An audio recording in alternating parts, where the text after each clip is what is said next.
देवघरासमोर तुळशीसमोर रांगोळी तर काढायची आहे, पण कोणती नक्षी काढू हा विचारही तुम्हाला पडत असेल.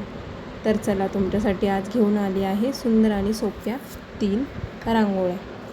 Hello everyone. तर प्रथमतः आपण स्टार्ट करूया आपल्या आजच्या भागाला. व्हाईट कलरच्या रांगोळीने आपण 2 समांतर रेषा मारून घेतल्या आणि त्यावरतीच दोन्ही बाजूनी एक तुरा असा शेप तयार करून घेतलेला आहे.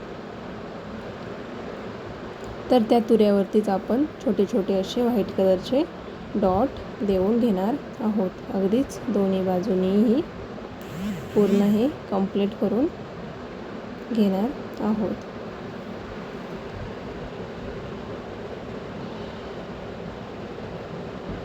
कमी जागेत होणारी पटकन छोटीशी अशी आजच्या 3ही रांगोळ्या आहेत.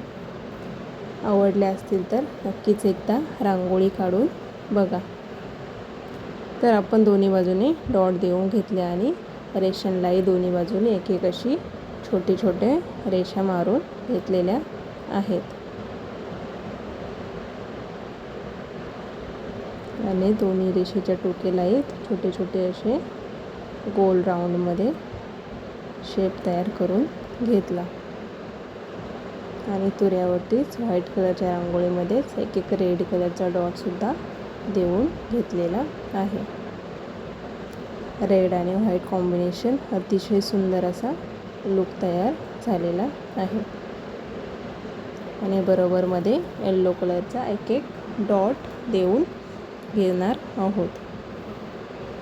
आणि व्हाईट आणि रेड कलरच्या डॉटला काडीच्या साहाय्याने एक फुलाचा असा पाकळ्यांचा शेप तयार करून घेतलेला आहे.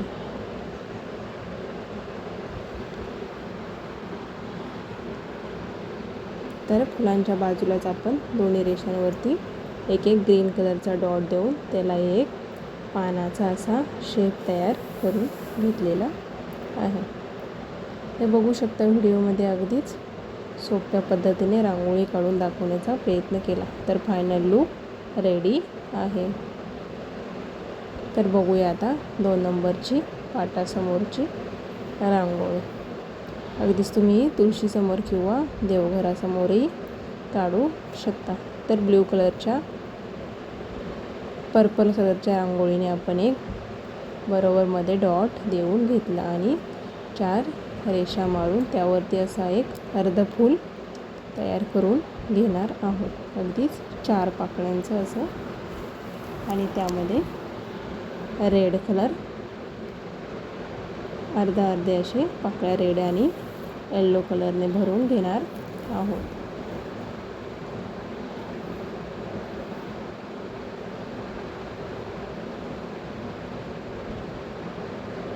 बरोबरमध्ये बाजूनेच थोडा असा ग्रीन कलरचा एक अर्ध सर्कल तयार करून घेतला.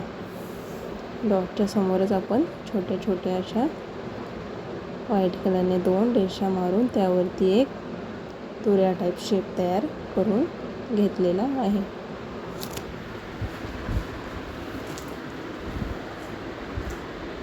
आणि त्या तुऱ्यावरतीच एक छोटेसं असं व्हाईट कलरच्या रांगोळीने फूल तयार करून घेणार आहोत. राही रंगोली चॅनलवर नवीन असाल तर लाईक, शेअर आणि सबस्क्राईब नक्की करा. आणि रेषांच्या दोन्ही बाजूलाही आपण एक एक ग्रीन कलरचा डॉट देऊन घेतलेला आहे. फुलाच्या मध्ये सुद्धा आपण एक एक छोटे छोटे असे व्हाईट कलरने डॉट देऊन रेषा मारून डॉट देऊन घेतलेले आहे. आणि ग्रीन कलरच्या डॉटलाही पानाचा असा एक शेप तयार करून काडीच्या साहाय्याने घेतलेला आहे.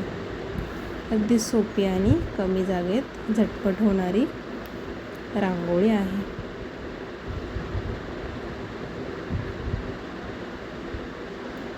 तर रांगोळी आवडली असेल तर एकदा नक्की ट्राय करून बघा.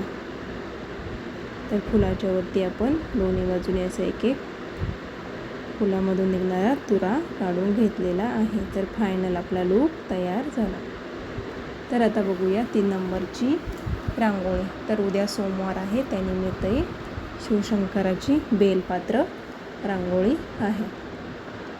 तर ग्रीन कलरचे आपण 3 असे डॉट देऊन घेतले आणि त्यावरतीच लाईट असा पोपटी कलरही टाकून चमच्याच्या साहाय्याने बरोबर एक पानाचा शेप देण्याचा प्रयत्न केलेला आहे.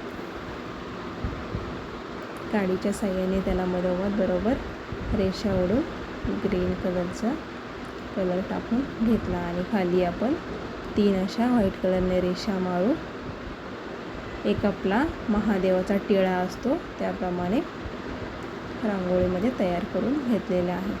वरती थोडासा रेड कलर टाक आणि दोन्ही बाजूनीच येल्लो आणि रेड अशा एक एक रेषा मारून घेतल्या, जसे की हळदी कुंकवाच्या रेषा आहे.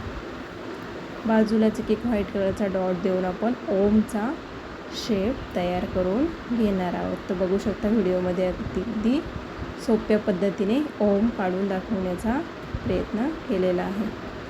नक्कीच एकदा ट्राय करून बघा, अगदी झटपट तयार होतो. तुम्हालाही ओम काढता येत नसेल तर ही ट्रिक बेस्ट आहे.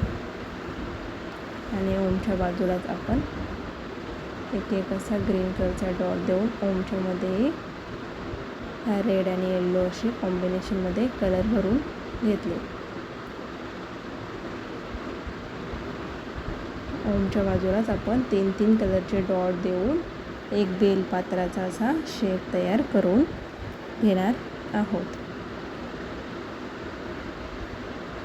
तर आजच्या रांगोळ्या कशा वाटल्या सांगायला विसरू नका. लाईक, कमेंट आणि शेअरही करा.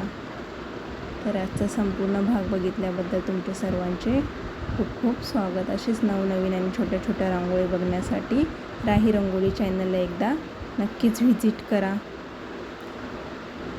आणि असेच नवनवीन व्हिडिओ बघत राहा. धन्यवाद. Bye bye.